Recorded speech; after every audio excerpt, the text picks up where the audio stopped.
The State Department. I think we have some interns in the back. Welcome. Good to see you in this exercise in transparency and democracy. The CIA is equipped with a variety of hacking tools to crack into phones, cars, computers, even smart TVs. As a result of these publications, in 2017, the newly appointed director of the CIA, Mike Pompeo, in an unprecedented manner, dedicated his first public address to a publisher. Julian Assange and his kind are not the slightest bit interested in improving civil liberties or enhancing personal freedom. They have pretended America's First Amendment freedoms shield them from justice. They may have believed that, but they are wrong. WikiLeaks walks like a hostile intelligence service and talks like a hostile intelligence service. The private security company UC Global, hired by Ecuador to protect Assange, cut a deal with the CIA to spy on Assange and the Ecuadorian diplomats.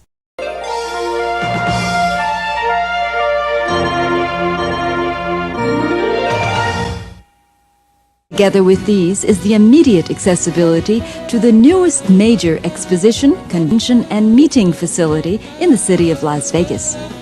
In 2016, the owner of UC Global, David Morales, flew to Las Vegas to attend a security fair. As soon as Morales returned from this fateful trip to Las Vegas, he began bragging to his employees back in southern Spain that we will from now on be playing in the first division, using a soccer metaphor, a football metaphor.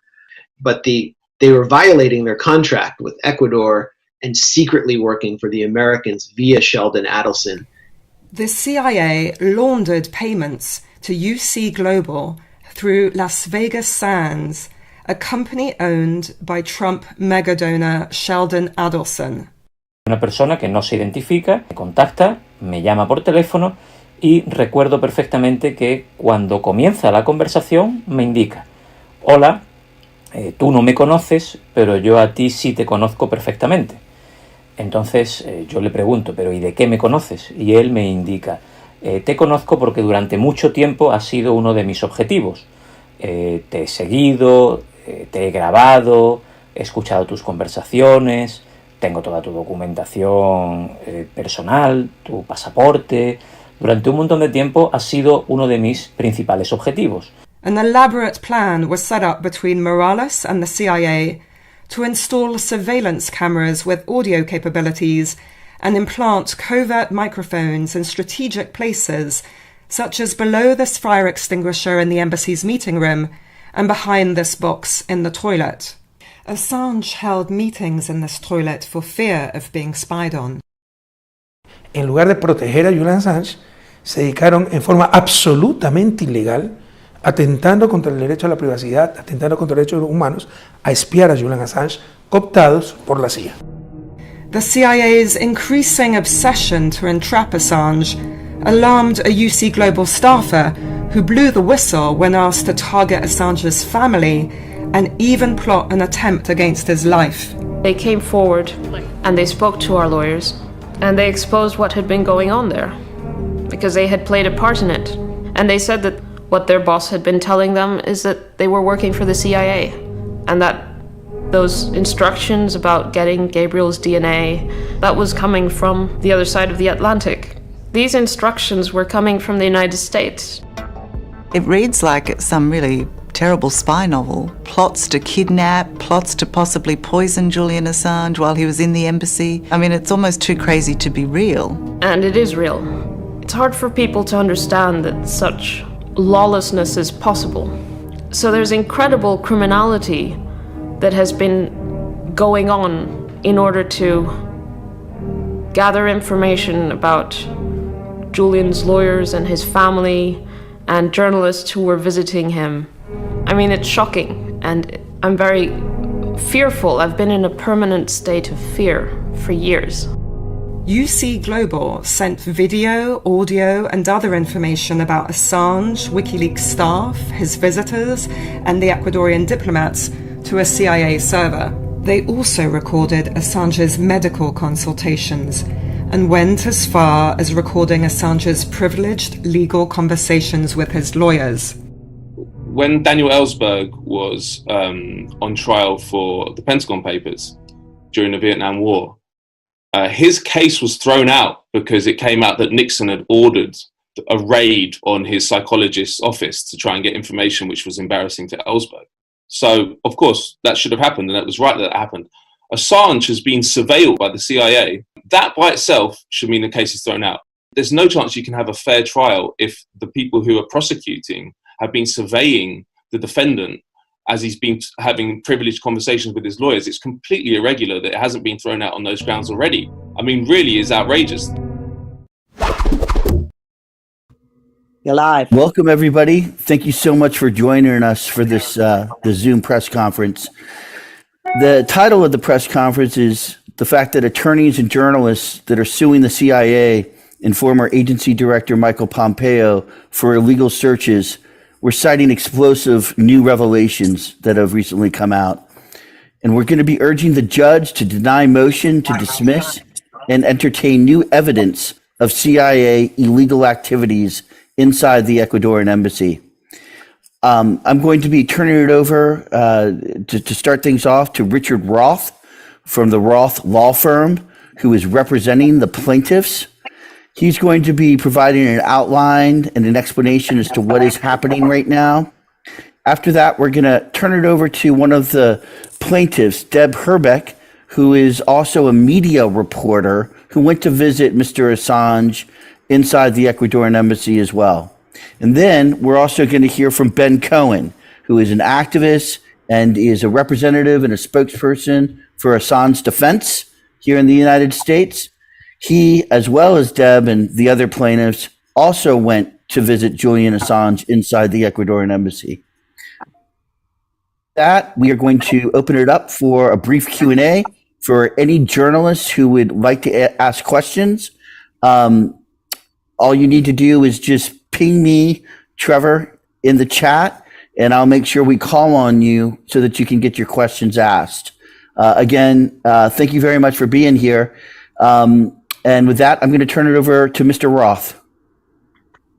Thank you, Trevor, and thank you, everyone, for taking part, listening to what we think is pretty startling news. As you probably all know, on January 23rd, 2023, we started a litigation. We, meaning the plaintiffs, were Deborah Erbeck and Margaret Kunstler, who are on the phone on the Zoom, as well as Charles Glass and John Getz, for against the CIA, Mike Pompeo, and a company called UC Global, for essentially violating their Fourth Amendment rights, because unbeknown to these four individuals, when they went into the embassy in Ecuador, the Ecuadorian embassy in London, when they handed their phones, their laptops, their computers over to the authorities, everything was being imaged, and in the rooms there was tape recording, there was microphones and cameras, unbeknown to them, notwithstanding the fact that two of the people are lawyers and two of them are journalists, and it's a clear violation of U.S. individuals' right to privacy. Right, you need a search warrant in this country, whether you're in the country or not. So we started a lawsuit on January 23rd against of this year against the CIA, claiming all kinds of violations, including the violation of the search and seizures.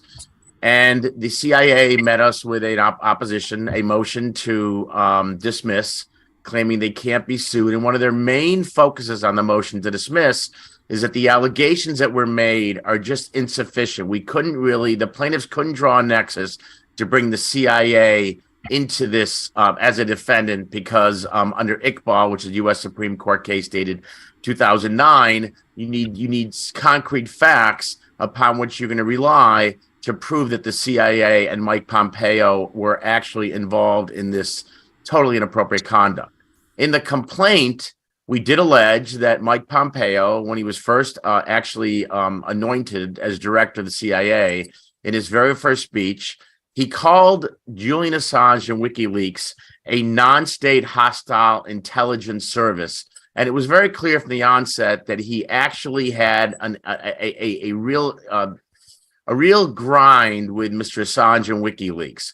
We also allege in the complaint that, in fact, we believed, some of which is upon information and belief, that UC Global, which is essentially a company that does searches and does security. And the CIA met, and the CIA essentially hired UC Global to, in fact, have it provide the CIA information that was going on in the Ecuadorian embassy in London. The allegations were in the complaint. We believe them to be true, and we are there. And the motion to dismiss essentially provides, in part, that we have not alleged sufficient information. Number one is we think we have, but what's come out in the last several weeks is, for lack of a better word, explosive. And by that, I mean, as all of you know, there's a parallel lawsuit going on in Spain, in Madrid, in which it involves many of the same people, including the CIA and UC Global. And what we've learned from the press, El País is a main Spanish press.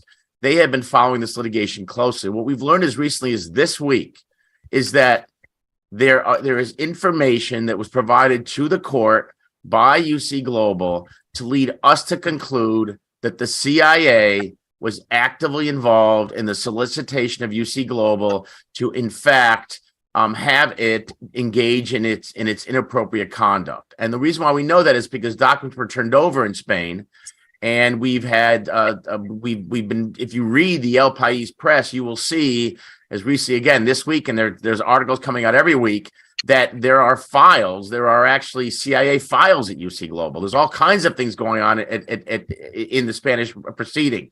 So for the CIA to allege that, in fact, we don't have that nexus is somewhat, call it naive or just call it wrong of it. So what we've done is, with the motion to dismiss that was filed a couple months ago today, we filed a papers in opposition to the motion to dismiss that said, number one, the CIA and Pompeo can't get out of this so quickly. Number two, we have a nexus. We've shown the nexus in the complaint. And number three, to the extent we don't have a nexus, we now have information from the press in Madrid, which will give us more than ample information to amend the complaint if necessary and give very excruciating details of how the CIA, yes, our Central Intelligence Agency, was actively involved in learning information, wrongfully learning information against Julian Assange. And the irony here, the ultimate irony here, is that Julian Assange is imprisoned in a maximum security facility in Belmarsh in London, and he was in the Ecuadorian embassy because the CIA blamed him for engaging in wrongful information when it in fact is doing far worse than he ever did as a publisher. So the reason why this case is important is not only because these individual plaintiffs' rights were violated because they were in the embassy, but it really, the entire theme here puts a very big scare on any reporter. Any investigative reporter who gets information should not have to worry about the CIA coming after it for disclosing that information. It's done every day with Fox News. It's done every day with the New York Times, and it's done, and it was done all the time with WikiLeaks. So we are in a fight. But what's the reason for the today's press conference is, number one, we put papers in, and number two, what we're learning from the Spanish courts is, quite frankly, startling. I will turn it over to Deb, because Deb is the plaintiff, has been actively involved, also a lawyer. And what we're learning from the El País articles is not only startling, but it's very troubling that our CIA is doing this to our citizens and others. Deb, I'll turn it over to you. Unmute. Hi, I'm Deborah Herbeck. I'm a media lawyer, not a media reporter, unfortunately. It was my dream to be a reporter, but I'm only a lawyer.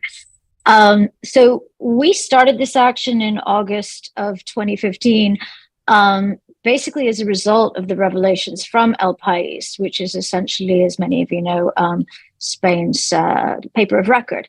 And the initial revelations were interesting enough that came as a result of whistleblowers in a private criminal prosecution that is still pending in front of the High Court in Spain.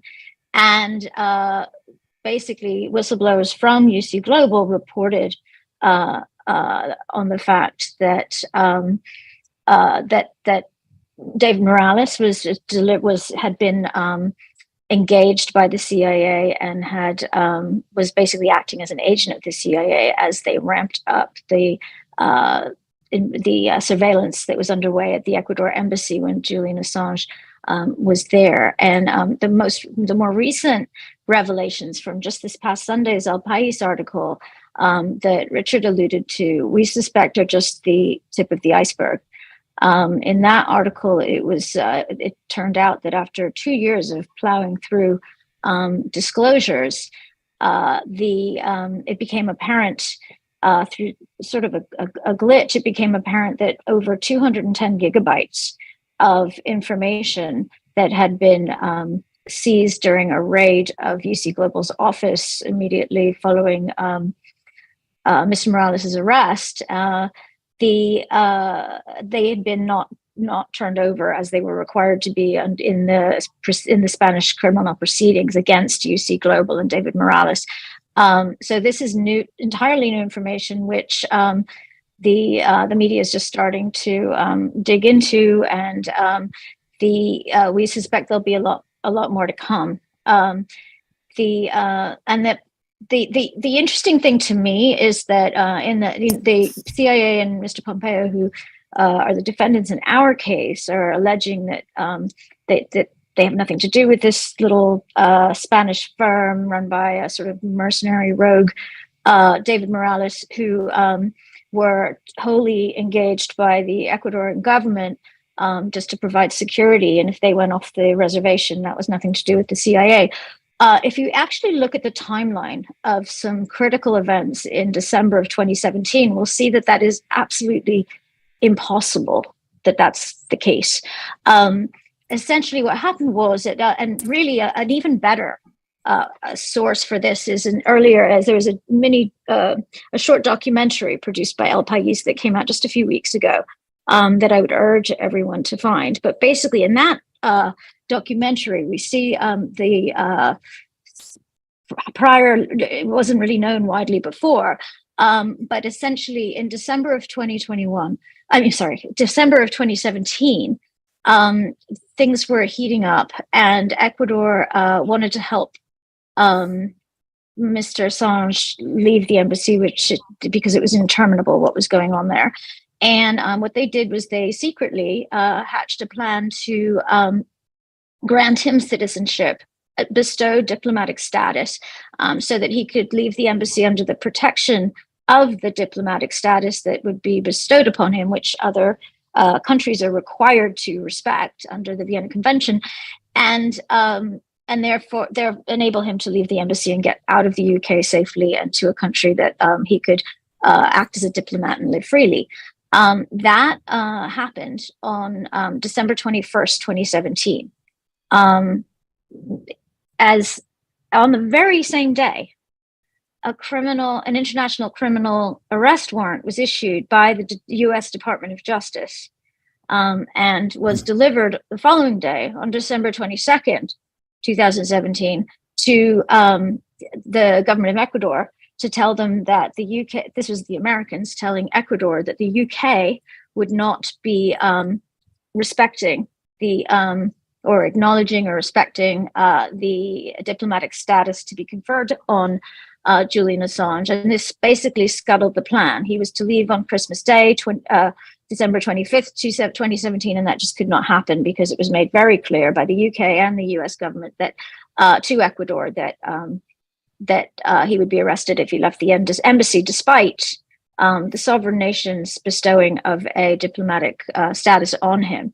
And really interesting, we have an admission by one of the defendants, Michael Pompeo, in a recent memoir. In January of this year, his memoir came out, and on page 227, he talks about how on December 23rd, 2017, 2 days after they learned of the plan for Mr. Assange to leave the embassy, 1 day after the arrest warrant had been delivered, Mr.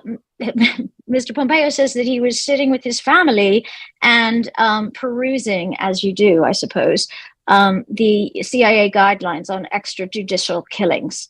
Now, this taken together with Michael Isikoff's article in September of 2021 in Yahoo News that documented very thoroughly that the CIA was planning to kidnap or even assassinate Mr. Assange shows that this was not a rogue Spanish private security company. They had nobody I know has a direct line to the DOJ and the CIA and be able to get that kind of information into the sort of hands that can turn around an international arrest warrant that quickly. It just doesn't add up. So with that, I ask you to please keep an eye on El País. They've been doing some fantastic reporting, and we really hope that the American press starts paying attention. It's the responsibility of our press in the United States to hold our government to account, and it is shameful how appalling the coverage has been in the mainstream media in the United States. Thank you, Trevor. And before Thank you Ben very goes, much. let me just tell everyone, I put in the chat the English version of the El País article. You can see it. It just came out, and it essentially says that there's more than 250 extra gigabytes of files relating to the surveillance of WikiLeaks were finally found. And it goes through how Mr. Morales at UC Global had files on his laptop that were called CIA. The CIA disclaims any connection with UC Global, yet produced in Spain are UC Global's files that have CIA on it. And the article is very, very, it provides a lot of information. And we believe there's a lot, as Deb said, there's a lot more to come. It's not a good look for our agency, for the CIA. With that, I want to turn it over to Ben Cohen, who's been a longtime activist and supporter of Julian and has visited him inside the embassy in London. Ben, why don't you say a few words? Sure. This is yet another example of the illegal activities our government is undertaking to punish a publisher that revealed illegal government activities. So the government undertakes illegal activities, somebody reveals them, and then the government will take more illegal activities to silence that person. My understanding is that the purpose of a free press is to hold government accountable. It's not about clicks, it's not about hits, it's about getting the truth out there. And in this case of Julian Assange, I always thought that you're innocent until proven guilty. But in this particular situation, Julian Assange is already being punished. In this situation, Julian's already being punished, despite the fact that he's never been convicted. He's been in solitary confinement for 4 years. According to most any authority, the World Health Organization, the UN, the Association of Prison Physicians, keeping someone in solitary confinement for over 2 years, keeping someone in solitary confinement for over 2 weeks is torture. And he's been in solitary confinement for 4 years. If you look at what England has done previously in terms of holding people awaiting extradition, there's another good example of the Chilean dictator Pinochet, who actually did commit war crimes, and he was allowed to remain in a mansion under house arrest. So for some reason, they're treating Julian quite differently. And clearly what they're trying to do is to make an example of him and say that any journalist, anywhere in the world, regardless of what country you're a citizen of, if the US doesn't like what you've published, the US can then prosecute you. That's absurd. I mean, that's the end of government accountability. So, and then you have the actual situation of what Julian did. I mean, he revealed war crimes. We know who the people are who committed those war crimes, and yet they get off scot-free while the person who revealed them is being tortured. Kind of an open and shut case of shoot the messenger.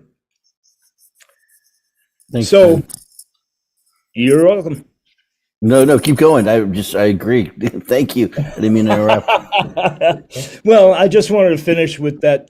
Biden likes to say that he believes in freedom of the press, and he'll grandstand and make all these pronouncements about condemning other countries around the world that are throwing journalists in prison for printing the truth or printing information that a particular government doesn't like. Biden neglects to mention that his administration is seeking to put a journalist in prison for printing the truth and keep him there for the rest of his life.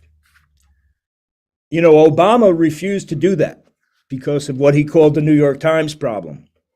If we were going to prosecute Assange, he'd need to prosecute the New York Times and any other publication that publishes information like that. So he refused to do it. Then Trump came into office and he said, well, I'm going to prosecute Assange. He had a pretty freewheeling interpretation of the law. And now Biden is just following in Trump's footsteps. So this is an opportunity for the free press of the world to hold the U.S. accountable for this grave injustice. Thanks. Thank you. Thank you very much. Okay, with that, we're going to open it up for some questions. For any journalist out there who has a question for our guests, please let me know in the chat. Our first question is going to go to Joe Loria from Consortium. Joe? Thank you very much, Trevor. It's two questions for Richard Roth. First, I'm not sure that the actual contract that Morales and UC Global may have signed with the CIA has surfaced in discovery. Is that important that he was paid for it, or it's simply working to surveil Assange in the embassy on behalf of the CIA? Is that enough? And secondly, if I read the CIA's motion to dismiss correctly, they're not only talking about your failure to provide that secure nexus, which is new information that's emerged, certainly bolsters on your part, but are they also questioning jurisdiction, that this took place on Ecuadorian territory inside the United Kingdom? Is that something you're addressing? And could you talk about that issue of jurisdiction as well as the contract? Thank you. Sure. A bunch of questions there. Let me deal with the jurisdiction first. Yeah, I'm not worried. Jurisdiction is not a problem because, quite frankly, we have, and it's in the complaint, we have proof that the CIA's New York office actually was involved in, at least as alleged, in the wrongful conduct, and we have two plaintiffs who actually are New York residents. So I'm not worried about jurisdiction. The CIA, there's jurisdiction against them in all states as well as Pompeo. As far as the contract, we don't know if there's actually a written contract between the CIA and UC Global. I would suspect there wouldn't be. I don't think there's going to be, you're going to spy on Assange and we're going to pay you for it. I don't think that exists, but what we don't need that. When you look at contract law, you really look at the actions of the parties. The actions of the parties are so much more important.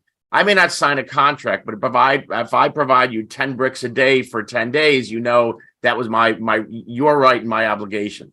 It's the same thing here. If UC Global has CIA files and is doing surveillance of Assange why would they have CIA files? Right? There's no relationship but for the fact that they're a surveillance company and the CIA wants them to surveil them. So what we're learning is, and what we're going to continue to learn from El País, the Spanish proceeding, is that in fact, whether there's a formal agreement or not is irrelevant. If in fact the CIA employed UC Global, and yes, we're going to also look at financial statements and financial documents as well. If the CIA employed UC Global, no matter what way, and that UC Global was providing, as we understand it, direct feed. Not only were they taking the imaging the laptops, but they're providing direct feed to Washington. Could you imagine Julian Assange's meetings with his criminal defense lawyer to defend a case against the U.S. Attorney's Office in Washington, and Washington is listening to the conversation he has with his lawyer? I mean, you want to talk about violating the Fourth Amendment, you want to talk about violating attorney-client privilege. So once we find that, and we have clear indicia that it's there, we believe that the court is going to allow us to amend the complaint. And this amended complaint is going to be very strong because every single week El País comes out with more and more and more information. And if we have to petition the Spanish court to get that directly ourselves, we will. But there's a lot of evidence already. There's a mountain of evidence showing the CIA was intimately involved and in fact directed UC Global. So if that's not enough to hold the CIA accountable, I don't know what is. Thank you. Folks, I just want to let people know that I have put in the chat to everyone our motion in opposition to the CIA's motion to dismiss. So that is in the chat for everybody, because I recognize that's, as Ed Pilkington, that's the primary let me say one more thing. Clearly, the laws it's very hard to sue the U.S. government. The CIA, you name the agency, it's hard. There's exemptions, there's immunities, and the CIA has loaded their motion with all those, and it's an obstacle we're going to have to overcome. There is a chance that the court says, you know what, you haven't overcome those obstacles. We do believe that from this more new information we've obtained under Iqbal and other cases, that we believe that the court will deny the motion. But it's the government does make it hard to be. It's hard to sue the government. There's no question about it. If I could just add one point on that, the issue of the proof about the CIA having turned Morales into an agent, as alleged in our complaint. This all happened in early January 2017 when when Morales went to a convention for private social security firms in Las Vegas, and what seems very clear from the evidence that we've seen is that he was bragging about the fact that he had the contract from the Ecuador government to provide security at the embassy where Julian Assange was then staying, and under having sanctuary, and he was turned into an agent then by the security team that was engaged by Las Vegas Sands. Sheldon Adelson was a known close colleague of the then president, Mr. Trump, and if you want to go down a good rabbit hole, have a look at there's a very similar situation that happened in Macau some years ago when around the same time, actually, just a couple of years before, when and heavily reported in The Guardian, when the Las Vegas Sands was used by the CIA to basically provide cover for its activities by turning local security agencies into agents of the CIA. So this is their MO. This is what they do. They don't sign contracts. They do things covertly. We also have very significant affidavits that were accepted by the extradition court, saying that they were whistleblowers. They're not mentioned because they're afraid that their names come out, who were working for UC Global, who testified that, in fact, that Morales was bragging about his relationship to the CIA consistently. They also have a number of other connections that they make that is very significant. So when we started out with this, we didn't have the evidence that we have now, but we did have the testimony of two people who worked for UC Global who said that Morales was working with the CIA. Okay, thank you very much, Margaret. We have a couple more questions. Tarek, do you want to go ahead and ask? Can you unmute yourself if you're muted?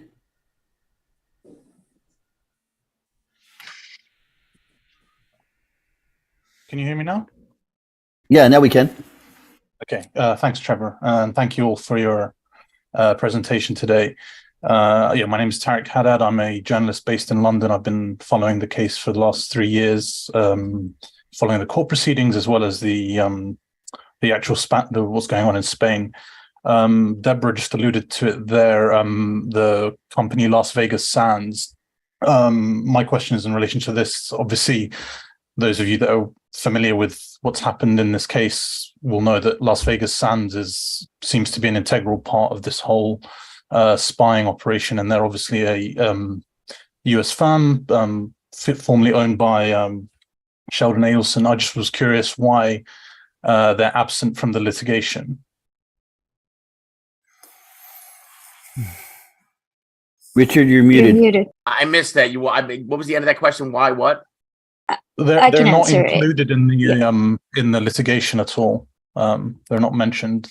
They're not a defendant. Our action is in New York, and they don't have a New York presence. And quite frankly, I mean, if the location where a deal was struck was a Sands, I don't really care where the location, what the location is. I care about the people that struck the deal, and that's what we're going after. Really, we're going, if you will, to the heart of the matter, which is against the individuals and entities that decided to engage in this, for lack of a better word, espionage on their own citizens. We would have loved to have sued Sheldon Adelson if we'd been able to. Okay, that's great. Anna Breeze, I see she has a question for everyone. Does democracy need some secrets? You're muted. There she is. Hi, everyone. I'm so excited about citizen journalism, mobile journalism. It's, we all have a voice, we can all make a difference, but I'm so excited about what I'm doing in terms of enabling and empowering people with their mobiles. So I do have a question to ask in relation to Assange, because I was involved in this many years ago, and it was always Russia Today. It was always Russia Today that was looking after Assange, and I felt a bit uncomfortable about that. I'm completely going back to the ground, hyperlocal, and mobilizing and empowering citizen journalists with mobile journalism.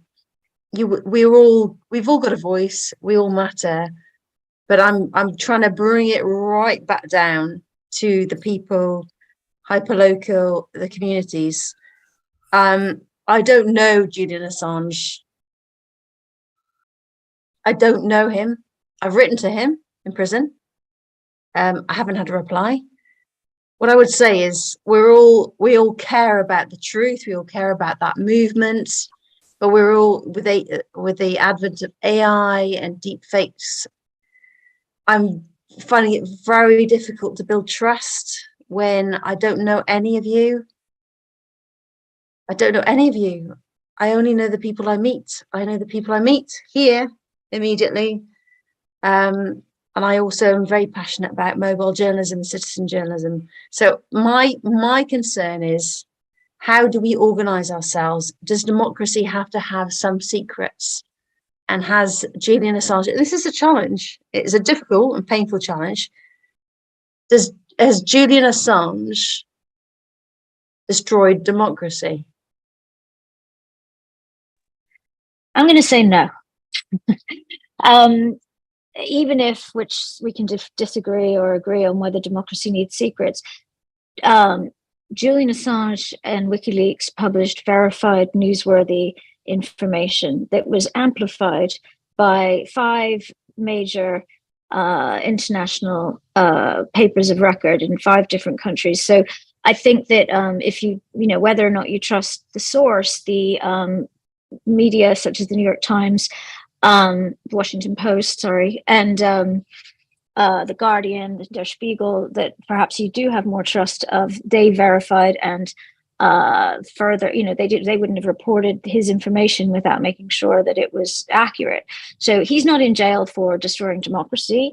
Julian's in jail for publishing verified, newsworthy information that you only heard about because other mainstream journalists and publications got it out there. So that's what we're talking about, is whether he should be in jail for that. How does democracy look when we are allowing secrets to be shared? How does that work? So here's what I have a couple of, you could approach it 2 different ways. One way to approach it is, how does an investigative reporter draw a line on what they should publish? If an investigative reporter gets some information, gets Donald Trump's tax returns, which the New York Times got, should it not publish it because it got it? It shouldn't have gotten it. And the concern I have is that people like you shouldn't have that test. You shouldn't have to say, do I report this? Will I get in trouble with the authorities? Absolutely. That's a real risk to the First Amendment in this country. So that's sort of one way to approach it. If you get something and you think it's newsworthy, then you should have a right to publish it. And that's what makes people nervous, that this whole onslaught on Julian Assange puts the First Amendment right at risk. We're in a really difficult place because we have brands, big brands, Fox News, BBC, ITV, big brands, and then we have individuals. And you've seen what's happening with Tucker Carlson at the moment on Twitter. He has 70 million. He's totally transforming what's happening in terms of media and trust. So we have big brands, organizations, and we have individuals. So do we trust the individual or do we trust the organization? That's the question. Well, I listen, I do believe democracy does have secrets. I mean, there are secrets in the government, but the press shouldn't have, if something comes out of a historical event, whether it be a president or anyone in any country, the press shouldn't have this. But who's gonna tell the story? Who is gonna be the person to reveal this massive story? The answer is whoever it goes to on your end, and you shouldn't be. It's all about who has the most trust to reveal the story. So Assange has power. You have power. We all have power. Who has enough power to tell the story about this big reveal? Well, that's now. So now you're right, because now we're blending in this whole fake news element. All these little people are coming out with news stories which are just ridiculous. And so when, as Deb said, 5 legitimate sources confirm that what he said was accurate and stand by him, and as recently as I think 2 months ago, I think there was it 7 or 8 different international newspapers came out and said, what are we doing with Julian Assange? I work for the BBC, I work for ITV. Who cares who comes out with their story? Who is going to reveal the story? Is it going to be Tucker Carlson? Is it going to be the BBC?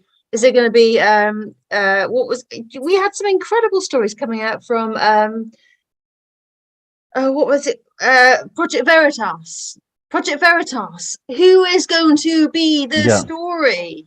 You know, is it Assange? Who is going to reveal?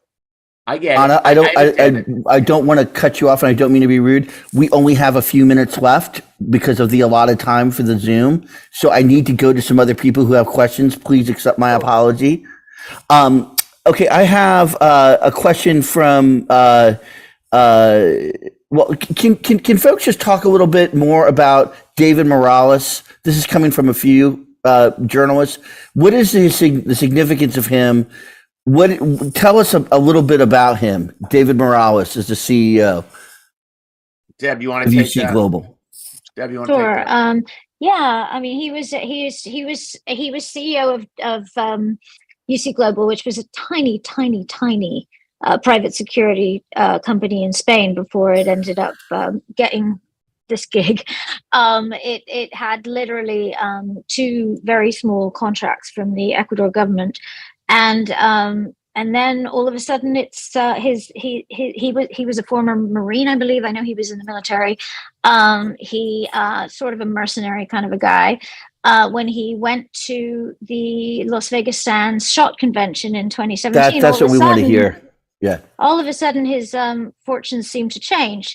He started jet setting around. He came to the United States 64 times in the 2 years subsequent to that, having apparently to practicing his English. When asked why he had to make so many journeys to the United States from Spain, all of a sudden, people noticed he was driving fancy cars.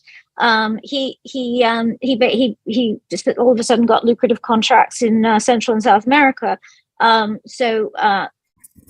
The Ecuador government wasn't giving him that kind of access. So that's who he is. He's a mercenary. Somebody was paying him handsomely for doing this. Thank you, Deb. We have a question from William Goodwin. He has a question. He says, what is the hardest that has emerged that the CIA was involved in UC Global. What goes beyond circumstantial evidence of the CIA's role in the case? Is it the files named CIA on Morales' computers, or is there something else? So let We me go ahead, Deb. You could start. Deb, go ahead. Well, we suspect there's a lot more because these files were just turned over very recently, a week or two ago. So, and there's 210 plus gigabytes of information there, and these were deliberately withheld by the Spanish police. So we suspect in those 210 gigabytes, there's a lot more. This was the first thing that was discovered that it was newsworthy. Including communications. We expect to see communications between UC Global and somebody at the CIA. And so we think there's a lot there. You don't have a CIA. I don't have a CIA file on my desk. I mean, why do you need a CIA file unless you put documents in it? So that's where we're going. Okay, Stefania, you've been waiting patiently. Do you have a question?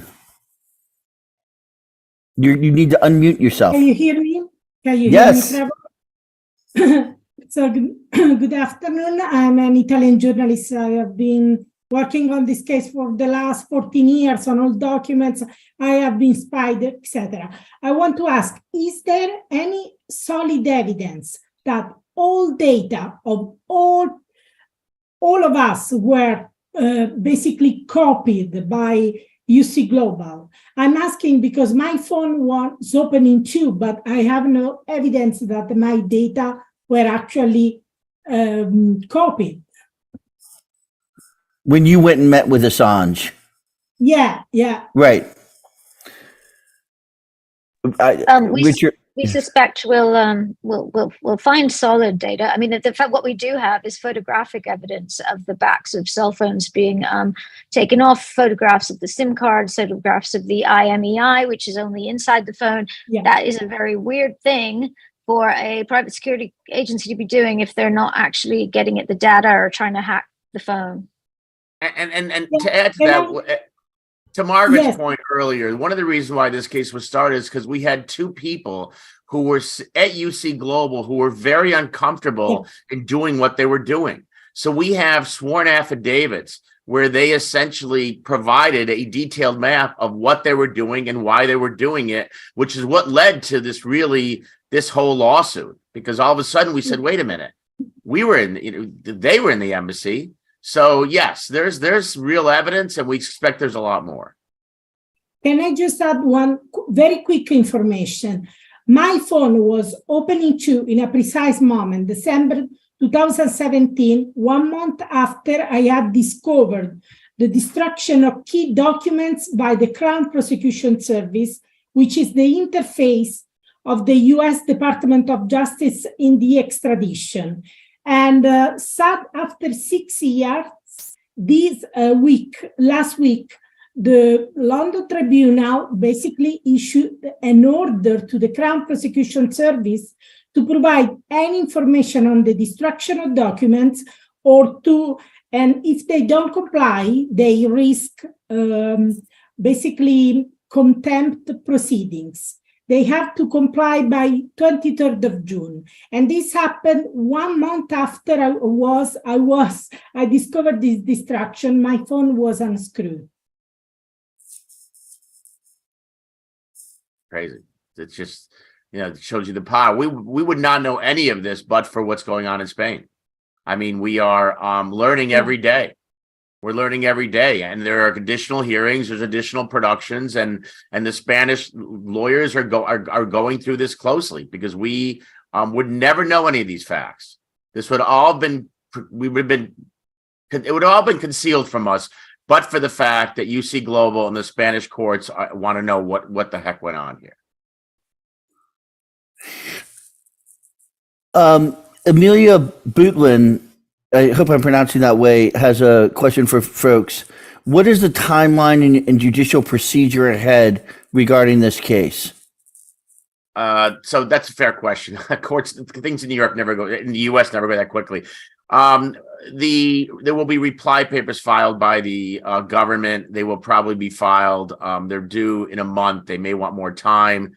We will probably have a decision on this motion sometime by, I would say, the fall, maybe early fall, maybe even late fall, maybe even winter. There's some very serious issues that the court has to address, and the court understands the significance of these issues. So once we get a decision by the court, either granting the motion to dismiss, in which case the case is over, or granting the motion to dismiss and letting us replead, in which case we'll file a new complaint, or denying the motion to dismiss, we will then start discovery. This case will not be going to trial until probably at least a year from now. Okay. Sean Waterman from Newsweek, you have a question.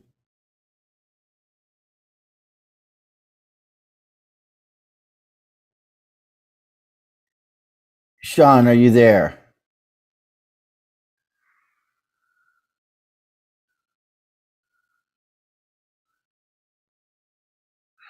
Okay. Hello. Sorry, Hey there, Trevor. Sean.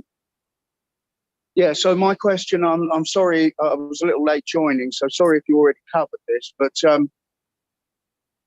can you talk about the public statements made by Pompeo in his autobiography and elsewhere since the original complaint was filed, and what impact that might have on the case?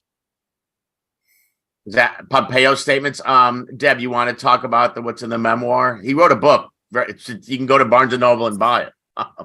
And he says some very revealing things. I'm not sure if you heard what Deb said earlier about the timeline, but it's somewhat startling that he was almost on Christmas Eve looking at, what was it, Deb? Extrajudicial assassination. The guidelines on extrajudicial killings by the CIA, that we have guidelines for those, evidently.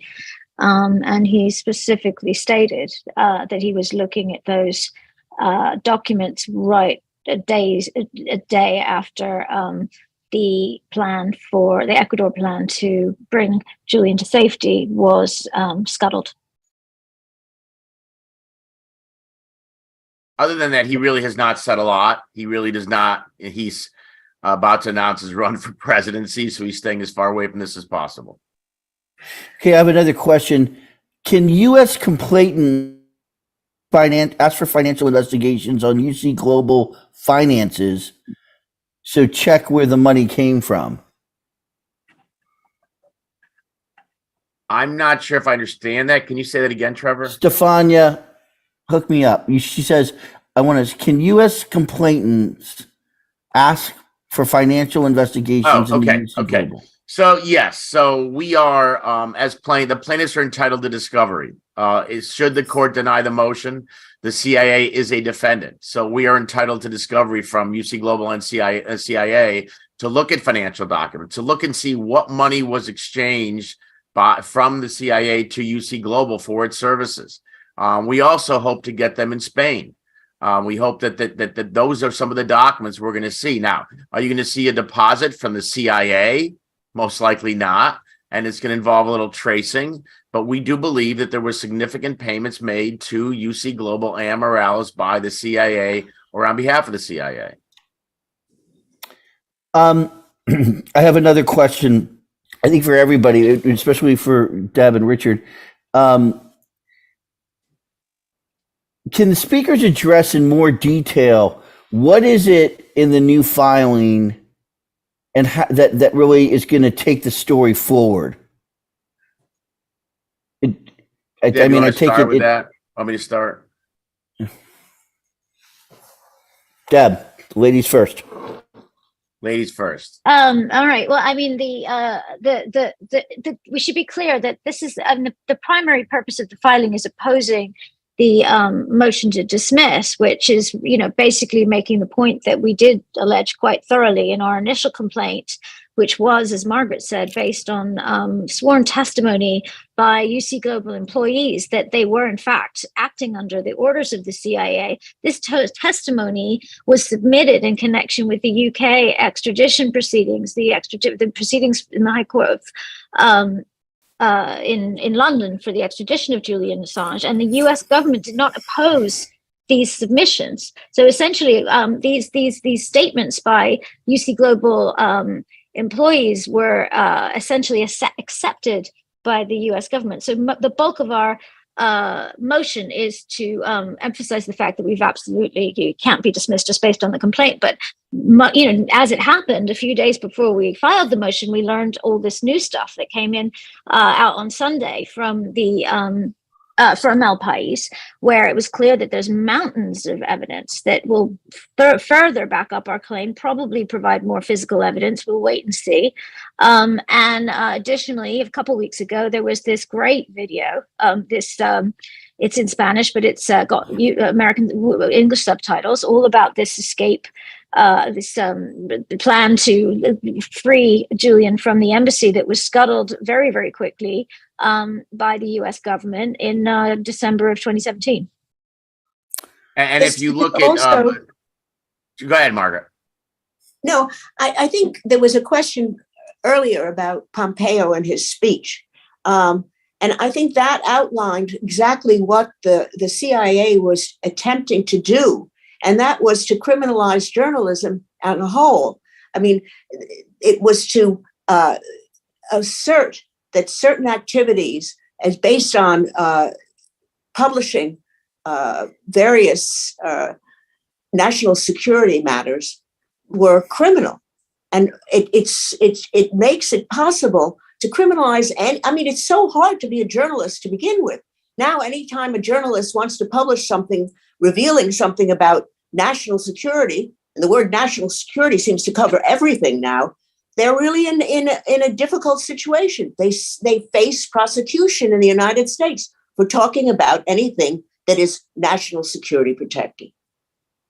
Yeah, and I would just add to the question, if you go, Trevor put in the chat, if you look at pages 30 through 34 of the it's at the very end, but of the memo we filed this morning, you will see what Deb just referred to as some of the new evidence that's come in. And as Deb said, if you read El País, there's weekly new information coming out about the CIA's involvement in this in its surveillance of Julian Assange. Okay, and then Tori says you have a question.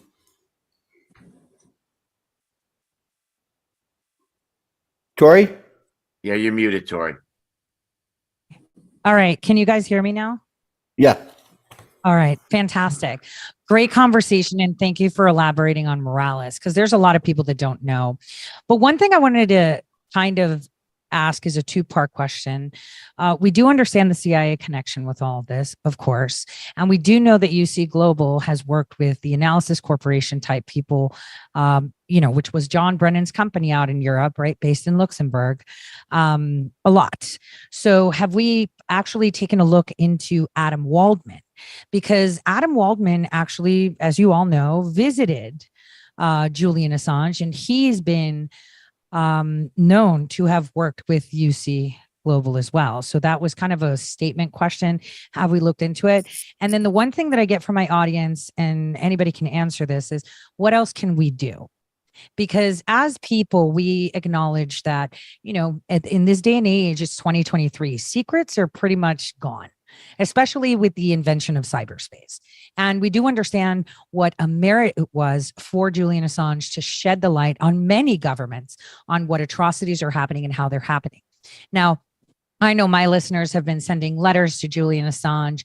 I have been talking about him being in prison, and I kind of call out journalists that never mention that he's still there. These people made a lot of money from the information he provided, but none of them are willing to put themselves on the line to help him through the situation. And messing with the CIA is no fun. So, and GCHQ, no fun. So what can they do? I mean, I've tried with a lot of my listeners that are in Latin America to probe the Ecuadorian government to see what quid pro quo happened to allow things like this to happen. What else can they do? Because protests don't work. We've been writing letters. We've tried to bring to the light where we subpoenaed, we asked for an open records request for the pardon that President Trump signed, but was never formally presented. Because if that document exists, then that's a big deal. And the FBI has hid that from us. So what else can the people do? So those two questions, UC Global, Adam Waldman, and that. Margaret, I mean, Margaret is a legend. She is a human rights and a constitutional rights, civil rights attorney that is legendary. So I definitely want her to answer the second part of that. I don't know about the guy in the first part, but not to put you on the spot, Margaret, no pressure or anything, but I feel like you're a good person to answer a part of that question. Well, it is apparent that that there is a lot of fear about coming out in favor of revealing government secrets. Now, this is kind of new. I mean, reporters used to feel that part of their work that they were doing was to reveal government secrets, because those are the things that mostly government secrets hide crimes. And if you don't get that information out, then the government can become a lawbreaker. So what has happened is that journalists, I think, have become frightened of talking about the situation with Assange, of talking about the limitations on national security journalism, of talking about whether the mass media is controlled by these speakers who only talk, who are experts and ex-government employees. And who is talking about this? Who is in control of the situation? How do we break through and get more journalists to answer and to do the investigation that is necessary to break this through? I mean, it's a real question, and it's a media question. And the issue here is, I mean, yes, it used to be that we could get enough people out on the streets to have an effect publicly. But this is really more serious than that, because this is a silencing of the media that is really significant and preventing investigation of the crimes that the governments are committed, the crimes that the government committed against Julian Assange. And Pompeo, in his speech, specifically made an effort to limit the First Amendment and to criminalize any journalist who talks about national security issues.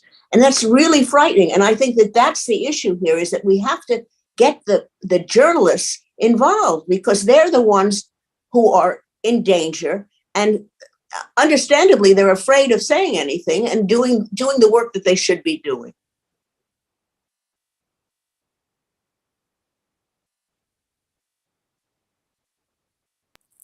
Okay, Tori, does that kind of answer your question?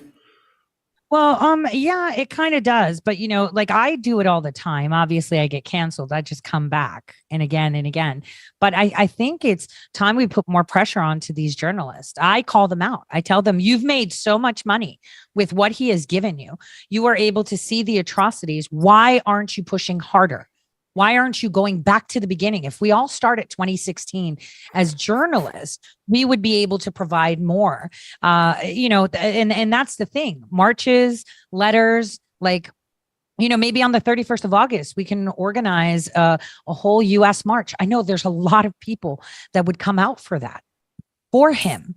It's really important we have transparency. And I understand, secrets are to conceal crimes, but in this digital age, nothing is hidden. So thank you, Margaret. Ben, I think you were about to chime in there. I was attempting to chime in. Tori, if you've got people that are following you that are looking to do more to help Julian, if they go to AssangeDefense.org and click on the button at the top that says Take Action, there's a place to put in your email address. There are actions that occur on a regular basis. The next one coming up is a coordinated banner drop in about 50 locations around the country to try to get the mainstream media to notice. Okay, I have a quick question. One more question from Can I say something on that, Trevor? Can I say something? Hey, okay, Victoria. Okay, go ahead. Yeah, no, Ben, I'd like to coordinate with you on that, because when we had issues before, we dropped, billboards all over the United States. Maybe we can coordinate in synchrony globally to do this. I agree. Thank you. Yeah, absolutely. Okay, we have another quick question.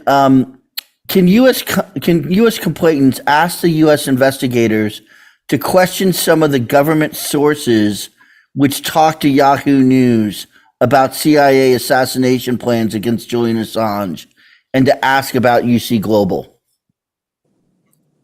Well, let me hit that one. It's understand that when we're in the U.S., we're in a civil litigation, so there's no U.S. investigators. This is not. We don't have the FBI. We don't have the U.S. Attorney's Office involved. It is a litigation between litigants, civil litigants. So we could conduct our own discovery and try to find out from Yahoo who they learned it from, but I don't think Yahoo's going to tell us. And that really is not the focus of this lawsuit. This lawsuit, certainly, the byproduct is bringing attention to what's going on with effective journalism. But the focus of this lawsuit is just not to allow the government to trounce over its citizens without a search warrant, just looking at everything they have. So this lawsuit, again, there aren't investigators. We don't have regulators. We don't have any kind of FBI or any kind of authority here. But it may be something that is worth looking into. Certainly, if the government did, as Yahoo reports, attempt or even considered assassinating someone for reporting, that's something that the government may want to look at. We're not. That's not what we're looking at. Okay. And Richard, with your hundreds of years of experience, I know you can't totally tell, but if you had to guess on a timeline, how soon before you think we'll hear back from the judge? You think this will be quick? So I'm not a betting person, but I would give the over-under to be sometime by the end of September, early October. I'd say before Halloween and after Labor Day. So the court's going to have to spend some time on this. Okay. And then Kathy Vogan, you've been so patient and you've been helping to host this thing. You have a question. And then I think we're gonna need to close it up, folks. But Kathy, why don't we make you the final question? You're muted. You're muted, Kath. Kathy, you're muted. Kathy Vogan. Sorry. I'm somebody who really likes the nitty-gritty. And what we have in the El País article that has just come out is one screenshot, but there are mentions of other folders, such as ladies' toilet. Now, I'm not trying to be funny, but that's where Julian Assange went to conduct, with his lawyers, to conduct legally privileged conversations. What we see in the screenshot, however, you can just look at the thread, and of course, CIA is one of the folders, and then you have embassy, and then you have people's names. So my question is it possible to get a little bit more of that, especially ladies' toilet, in the hope that some of your names are going to come up? Would that help you in your case, or is it too late now to put anything more in with Judge Coulter? That will help us. We have to get over this legal hurdle, which is the motion to dismiss. But yes, that is information, which is, if you will, phase 2 of any trial. You have your pleadings and motions of any case. You have your pleadings and motions, you have your discovery, then you have your trial. In the discovery phase, phase 2, that's the stuff we want to know. We want to know there have been allegations in both in El País, and I believe in even the affidavits, that there were microphones in the ladies' bathroom which overheard Julian Assange's conversations. If the CIA was doing that, that is outrageous. So that is stuff that we do want to learn during the discovery phase. And we're very fortunate in one way, because a lot of the information we want, we believe, has been obtained in Spain. So our goal is to get that information. Listen, the press reporting is pretty startling, but you're right, Kathy. Getting that actual evidence is going to be very revealing, and that's our goal. Yes. But surely it isn't. If you had something like that, I mean, that's what a lot of these questions have been about. Wouldn't that information be, that evidence be a lot more compelling to persuade Judge Kotal to say, yes, this should not be dismissed? It absolutely would, but the CIA does things discreetly. The CIA does not broadcast. It's private, so we have to dig. We have to dig deep, and what we've learned thus far from these affidavits, from what El País has said, and just the filings in Spain, have really encouraged us. They've encouraged us that there's a lot more out there, and we're going to keep digging until we get it. I think that's a great way to wrap up the press conference. I want to thank everybody for joining. I do want to let journalists know, please email me, trevorfg@protonmail.com, trevorfg@protonmail.com, if you'd like a copy of the press release. I think I have most of you, but do email me just in case so I can make sure I get it to you. And then my phone number is area code 704-775-0487 in case anybody would like to interview any of our panelists. Ben Cohen, thank you for joining us. Deb, Richard, Margaret, you guys are the best. And I want a special shout out to Consortium News, Joe and Kathy for hosting. And thank you all for joining us. Take care. Bye-bye. Thanks, Thank Trevor. you, everyone.